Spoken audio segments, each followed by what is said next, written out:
quem não conhece, este aqui é o harmônio, é um instrumento indiano. Parece uma sanfona, mas não é uma sanfona, semelhante a uma sanfona. Ele procura imitar o som do Om, do Pranava Om. Fica bom para vocês aí em casa o som ou fica estranho esse som? Ótimo.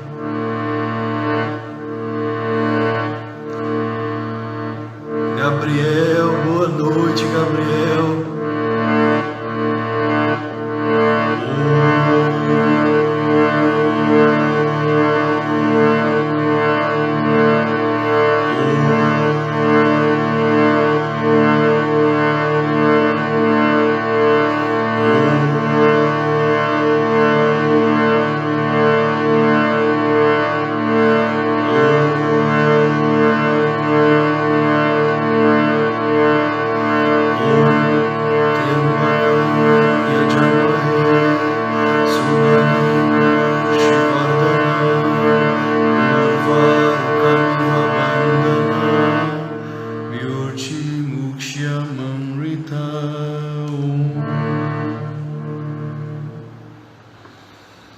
Ótimo.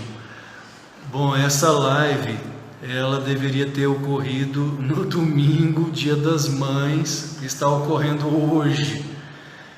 E hoje, para quem não sabe, hoje, dia 13 de maio, é dia da primeira aparição da Virgem Maria, Mãe de Jesus, Nossa Senhora, em Fátima, Portugal. Opa, peraí, professor Alexandre, o senhor não fala de yoga, não é professor de yoga? Como assim falar da Virgem Maria? Meus queridos, a Virgem Maria é a mãe de um dos grandes avatares da história da humanidade, que é Jesus Cristo. Um grande yogi na visão do yoga, um grande Buda, um grande iluminado na visão do budismo. As diferenças, os sectarismos, as guerras entre as religiões só existem a nível superficial. Paramahansa Yogananda, aclamado pai do yoga no Ocidente, ele afirmou que as aparições da Virgem Maria, boa noite fanpage, seja bem-vinda, as aparições da Virgem Maria em Fátima, Portugal, assim como também em Lourdes, na França, foram autênticas. Yogananda ele foi recebido em 1935 na Baviera, na Alemanha, por Teresa Neumann, uma mística católica estigmatizada. Ela tinha todos os estigmas de Jesus, o corpo dela inteiro sangrava. E quando Yogananda chegou à residência de Teresa Neumann, ela mandou o seguinte recado: apesar de o bispo me haver pedido para não receber visitas, abrirei uma exceção ao homem de Deus vindo da Índia. Então, as guerras religiosas, o sectarismo, as divisões, na verdade, só existem a nível superficial.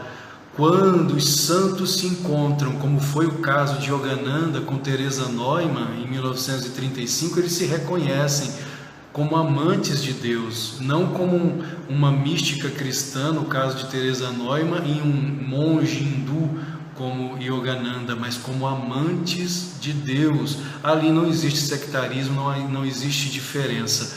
E na verdade o próprio Yogananda então afirmou que as aparições da Virgem Maria em Portugal, em Fátima, em 1917, e também em Lourdes, na França, foram autênticas, como provavelmente muitas das aparições dela depois, inclusive aqui mesmo no Brasil, algum tempo depois.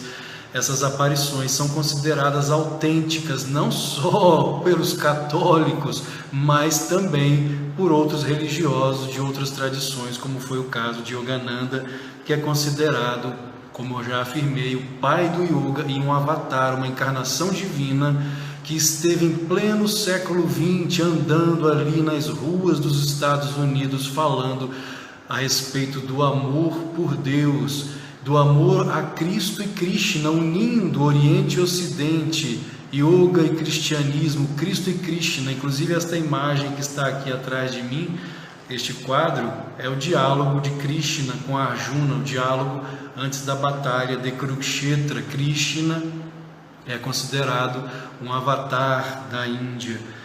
E como eu falei, essa live era para ser domingo, Dia das Mães, eu intencionava tocar uma música, uma das músicas de Yogananda em homenagem à Mãe Divina. Ele sempre afirmava: vejo a todas as mulheres como a Mãe Divina, a encarnação da Mãe Divina. E ele tem várias músicas belíssimas em homenagem à Mãe Divina. Eu gostaria de tocar para vocês uma dessas músicas, um canto cósmico de Yogananda para a Mãe Divina. Pode ser? Concordam? Será que um dia, ó Mãe Divina, é o título dessa canção em homenagem a Deus como Mãe Divina, presente em todas as mães terrenas. Há aquelas, obviamente, que se esforçam para pelo menos chegar aos pés da Mãe Divina, aqui no caso hoje representada também por Maria. Boa noite, Rosa.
Então fica aqui a minha homenagem, a nossa homenagem às mães, à Mãe Divina, também representada em todas as mães, em todas as mulheres. Boa noite, Lely. Boa noite, Alana. Sejam bem-vindas.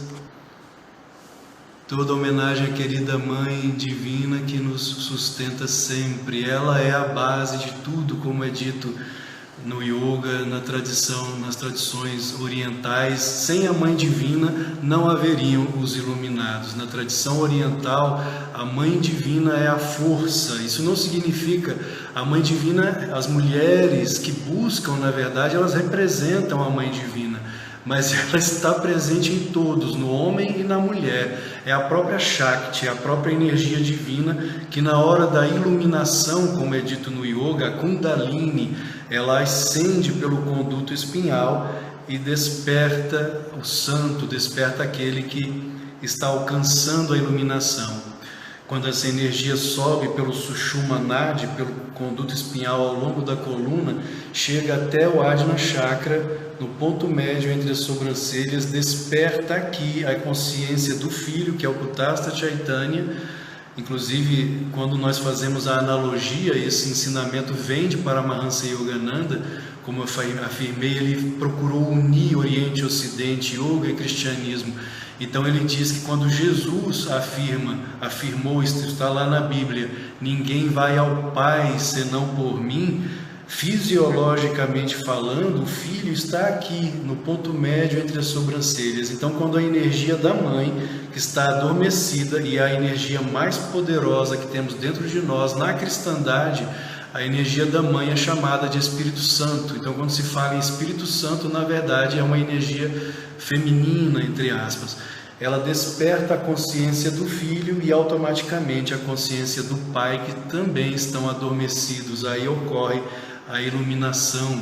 São os grandes iluminados da história da humanidade. O nosso tema de hoje é o que poderia ou pode transformar o mundo. Existe um ingrediente divino ensinado, na verdade, ao longo dos milênios da história da humanidade, um ingrediente que poderia transformar a humanidade, trazer uma verdadeira era de ouro, uma Satya Yuga para a humanidade.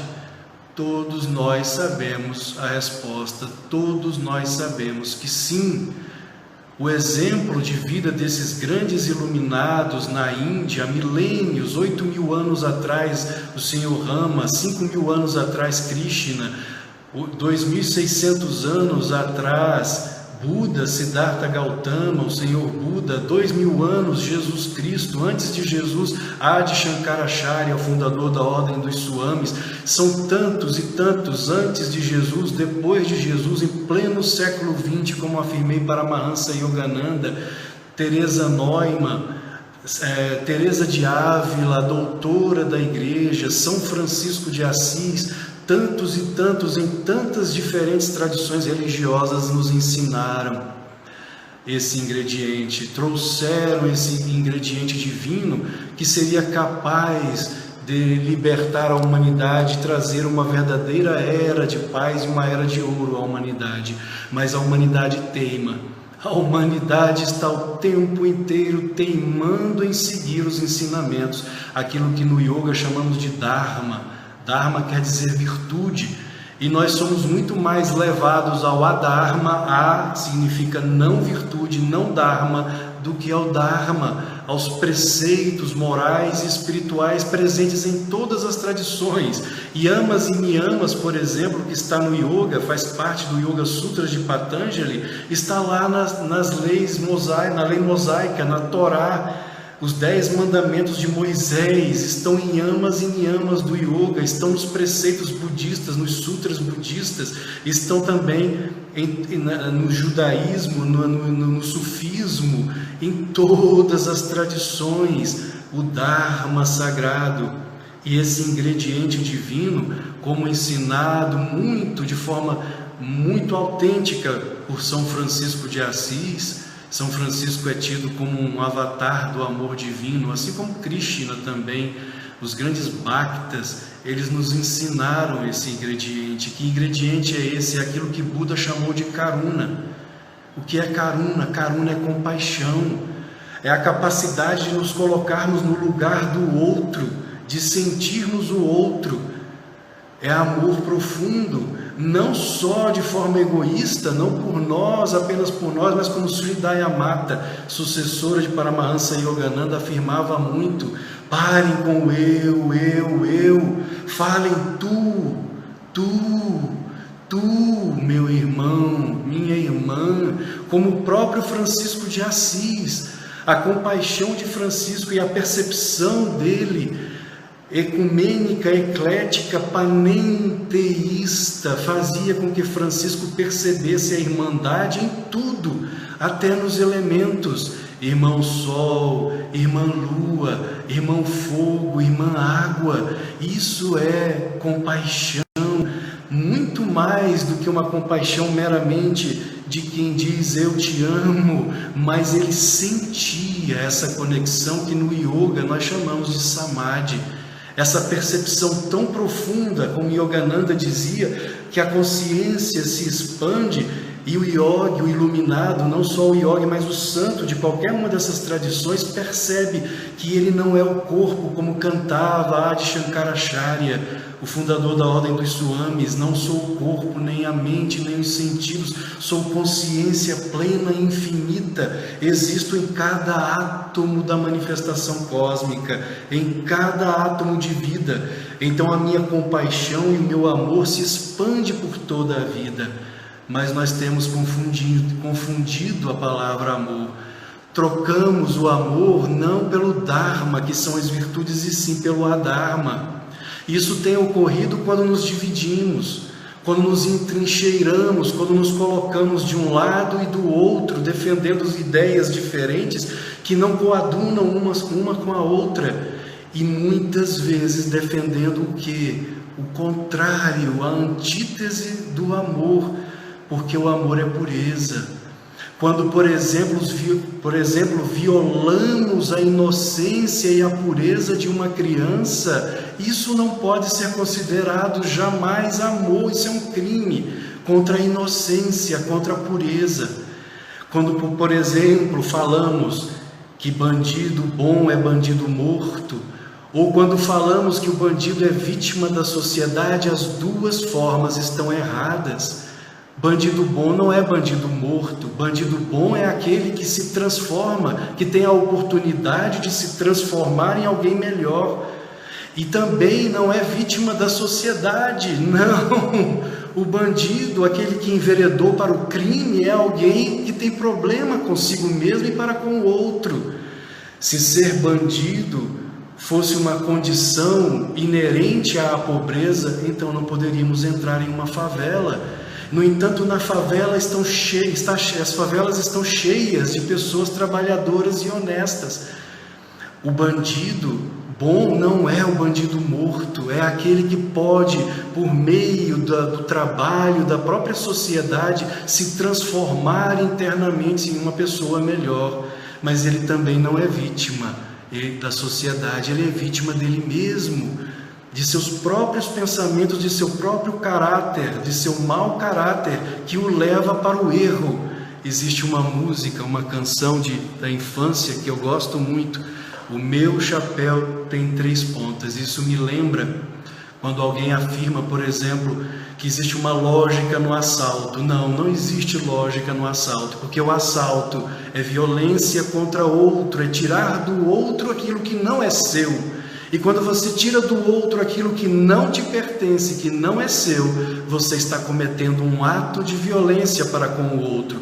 Mesmo que a sociedade de alguma forma tenha tirado isso de você, você não tem o direito de tirar do outro da sociedade, porque você está, na verdade, pagando o mal com o mal. E o mal não se paga com o mal se paga com o bem. Essa canção é O Meu Chapéu Tem 3 Pontas, não sei quantos de vocês conhecem.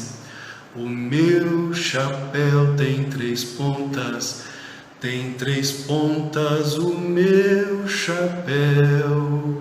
Se não tivessem as 3 pontas, não seria o meu chapéu. O meu chapéu tem 3 pontas, tem 3 pontas o meu chapéu. Se não tivesse as 3 pontas, pontas, não seria o meu chapéu. Se eu encontro um chapéu de 2 pontas, um chapéu redondo, sem ponta alguma, que não é o meu chapéu, não é meu. Se eu pago o mal que me fizeram, que a sociedade de alguma forma me fez, com mais mal, eu estou indo contra o Dharma. Não matar, não roubar, não tirar do outro aquilo que não é seu. Se o mal, como o próprio Mahatma Gandhi afirmou, olho por olho e a humanidade acabará cega. Se eu pago o mal com o mal, a sociedade chegará à autodestruição, se autodestruirá.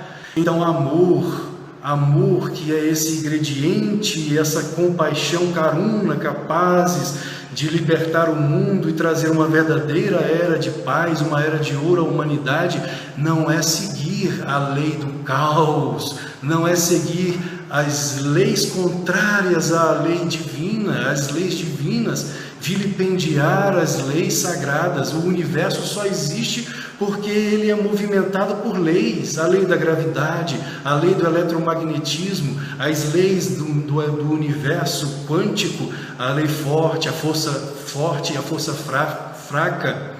A força centrípeta, como é dito pelos cientistas, é a força da união, da coesão.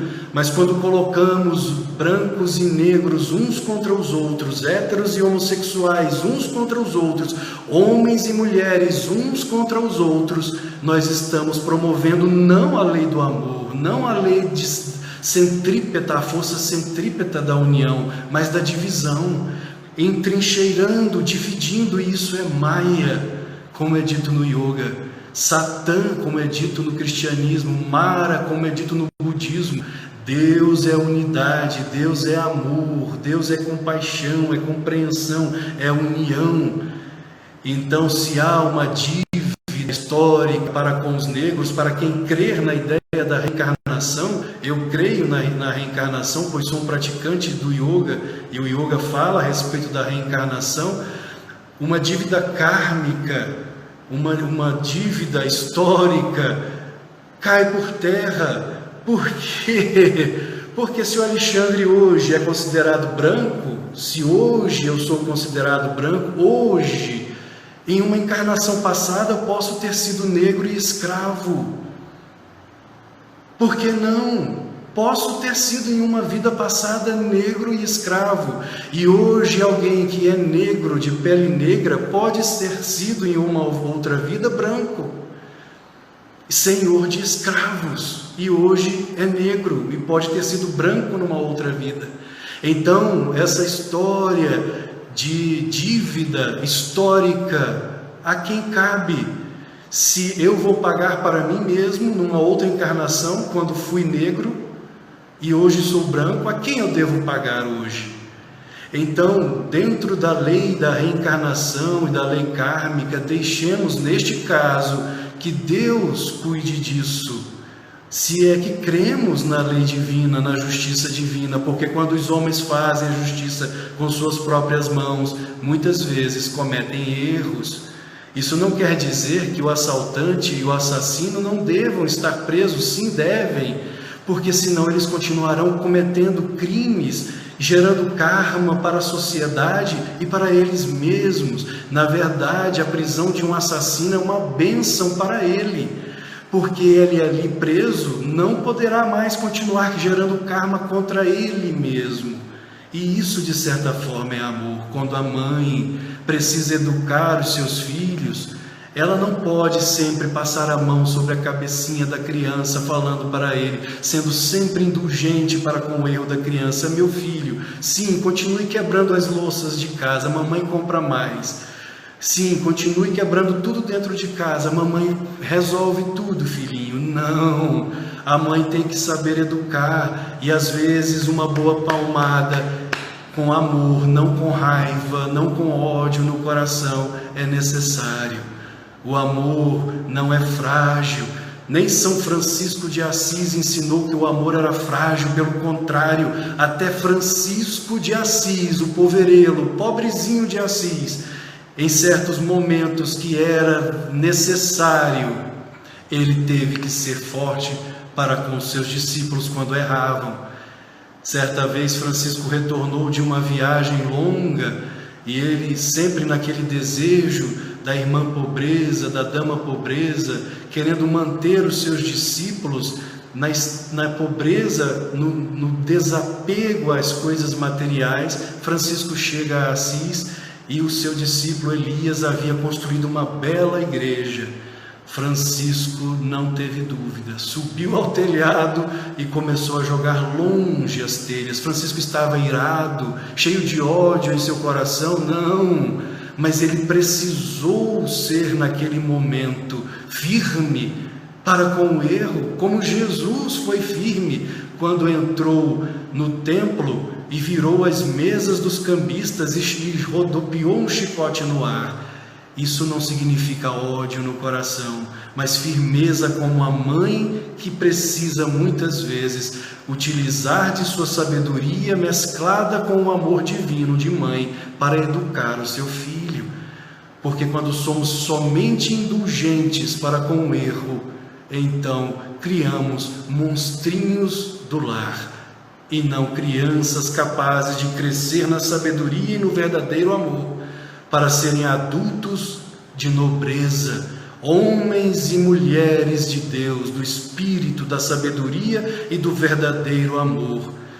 Então é errado tanto afirmar que bandido bom é o bandido morto, como também é errado afirmar que o bandido é vítima da sociedade. Ele é vítima dele mesmo e não da sociedade. Isso não significa que a sociedade não possa e não deva melhorar. Ela tem que melhorar, ela tem que sempre melhorar, cada vez mais. E devemos sim adotar esse amor profundo em nossos corações, se desejamos verdadeiramente alcançar uma era de paz e uma era de ouro sobre a terra. Porque enquanto continuarmos entrincheirados nessas guerrinhas políticas de um lado e do outro, não como irmãos, filhos da mesma mãe terra e do mesmo Deus, do mesmo Espírito, como é dito no Yoga, Purusha e Prakriti, Deus Pai e Deus Mãe, as duas forças em união perfeita, em amor perfeito, nessa força centrípeta, então não teremos um Brasil justo e grande, não teremos um mundo, uma terra, um planeta digno do cosmos, mas seremos sempre uma vergonha para o cosmos. É o amor, é a compaixão, é a compreensão, é a sabedoria e nos momentos certos a firmeza para verdadeiramente alcançarmos a bonança e a prosperidade autênticas de uma era de ouro. Certa vez Francisco de Assis foi visto, gosto de contar essa história de São Francisco, foi visto aos prantos caminhando em uma estrada deserta por um camponês. O camponês se aproximou de Francisco e disse a ele: irmão, por que choras, irmão? E Francisco disse: meu irmão, o meu Senhor está na cruz e você me pergunta por que choro. Quisera ser neste momento o maior dos oceanos para derramar mais lágrimas. Quisera que se abrissem todas as comportas e se derramassem todos os dilúvios para me emprestarem mais lágrimas.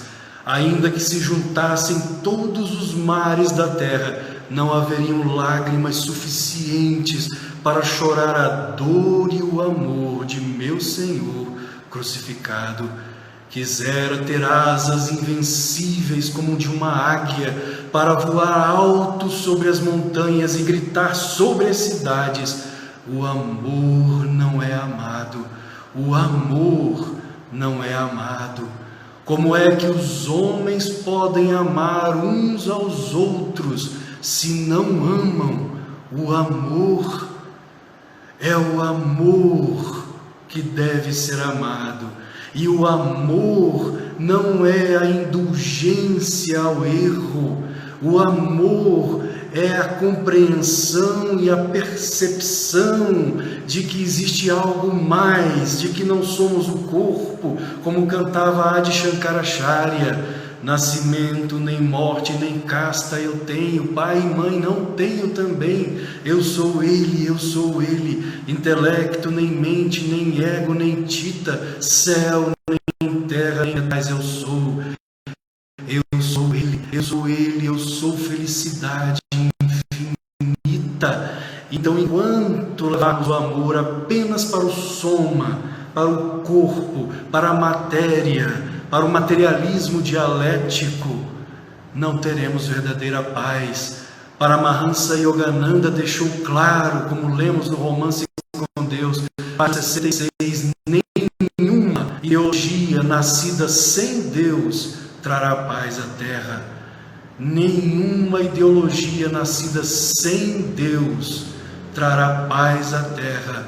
Deus é o sustentador, a palavra, o Om, o Pranava, o Verbo. Ele é tudo, desde o átomo, desde as partículas subatômicas que modelam o cosmos, universos com dedos de fadas. Sem Ele não somos nada, como a onda não é nada sem o oceano. Então o amor é tudo, o amor autêntico, em primeiro lugar, a Deus dentro de nós, porque quando distanciamos Deus de nós, quando o colocamos sentado sobre um trono de ouro a nos julgar e a nos lançar no inferno, aí também não há amor. Existe uma história contada por Yogananda que certa vez ele estava caminhando lá nos Estados Unidos, e ele, como foi um avatar, uma encarnação divina, inclusive certa vez em uma palestra ele afirmou a um auditório lotado: eu conheço o pensamento de cada um aqui presente. Isso não é telepatia, eu estou em vocês. Isso é consciência crística, consciência de Vishnu. E ele então, caminhando por uma rua, ele captava os pensamentos das pessoas, e ele entrou então em um estabelecimento e sentia o sofrimento do dono daquele estabelecimento. E ele então estabeleceu um diálogo com aquele senhor. E ele sabia que aquele senhor acreditava firmemente na existência do inferno. Na existência do inferno como um lugar onde as almas devem perecer por toda a eternidade. Yogananda disse a ele, conhecendo o sofrimento interno dele, conhecendo os pensamentos dele: eu conheço o seu sofrimento, eu sei a respeito de tudo do seu filho. E aquele homem então disse: mas como você sabe a respeito de meu filho? Yogananda então relatou tudo o que ele sabia, tudo o que ele percebia, estando na mente daquele homem. E ele então disse ao homem, para tentar libertá-lo da ideia do inferno, porque na verdade o que mais fazia aquele homem sofrer era justamente a ideia de um inferno perene. E ele então disse: você conhece duas pessoas de confiança e que você pode confiar, faça o que você fizer, você pode ter total confiança nessas duas pessoas? E o homem respondeu que sim. Então Yogananda disse a ele: esta noite eu sei que você possui um forno, é aqueles fornos grandes de lastro, onde se coloca pão de forma, pães grandes de forma. Eu sei que você possui um desses fornos. Hoje à noite, quando seu filho chegar, isso tudo porque o filho promovia, apesar de ser muito amado pelo pai, esse filho fazia tudo para decepcionar o pai.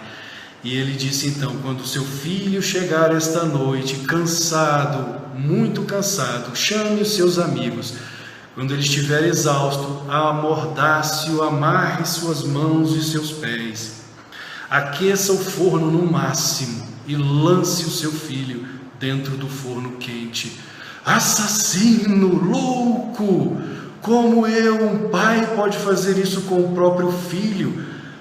Ainda que ele seja um grande pecador e que me envergonhe todos os dias, eu como pai jamais seria capaz de lançá-lo dentro de um forno. Você é um louco! Yogananda, então, acalmando o Senhor, aquele Senhor disse a ele: você, como um pai terreno, por mais perverso que seja o seu filho, é incapaz de lançá-lo dentro de um forno. Então, como Deus, sendo amor, poderia fazer o mesmo com as almas? O inferno, certa vez perguntaram a Yogananda: o senhor crê no inferno? E ele respondeu: aonde você pensa que está? O inferno é aqui. Deus não é um ditador cósmico a nos lançar em danação eterna. Nos níveis espirituais, metafísicos, o chamado mundo astral, tanto no cristianismo, no budismo, quanto no yoga, no hinduísmo, é dito que existem planos de consciência inferiores, chamados inclusive de umbral, lugares escuros. Mas isso tudo é a consciência. Aqui mesmo, assassinos, corruptos estão no inferno. Consciencialmente falando, eles vivem no inferno. Ainda que um corrupto esteja vivendo materialmente falando bem, espiritualmente ele nunca está bem, ele está no inferno, em uma consciência infernal, enquanto que o santo, como um Krishna, como nesta imagem, está no estado de consciência, mesmo encarnado, mesmo no corpo, em um estado de consciência divina. Céu e inferno existem aqui e agora, dentro de nós, são estados de consciência. Mas aquele que obra bem, que faz o bem, estará sempre no caminho do Dharma. E aquele que obra mal, que faz o mal, estará sempre caminhando em direção ao inferno dentro dele mesmo. E após a morte, há vidas sucessivas, encarnações e reencarnações de sofrimento e sofrimento e sofrimento, até um dia, pela misericórdia divina, pelo próprio despertar interno, pelo mérito kármico, despertar finalmente de seus erros e desejar trilhar o caminho da luz. Certa vez também é contado que o Senhor Buda, Siddhartha Gautama, algo parecido com a história de São Francisco, mas muito antes de São Francisco, milênios antes de Francisco, também caminhava por uma estrada deserta e foi atacado por um asura, um demônio. O demônio ameaçou Buda, o Senhor de Karuna, compaixão, e disse a Buda: eu o matarei. Buda sorriu e disse a ele: não, você não me matará, porque é um ser divino e eu o amo. E o demônio então se transformou em um belo pássaro e voou.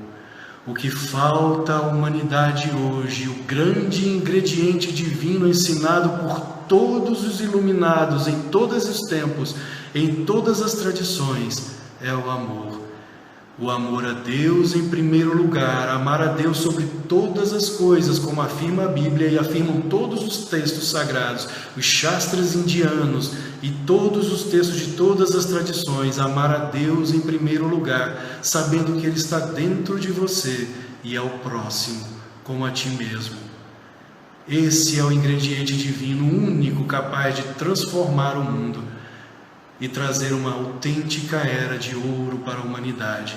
A humanidade precisa aprender a amar. Enquanto não aprendermos a amar, não evoluiremos de fato e não sairemos do caos, mas estaremos nos metendo em confusão, sempre uma após a outra, nos entrincheirando em ódio e em declarações de ódio, em vez de em declarações de autêntica paz e autêntico amor.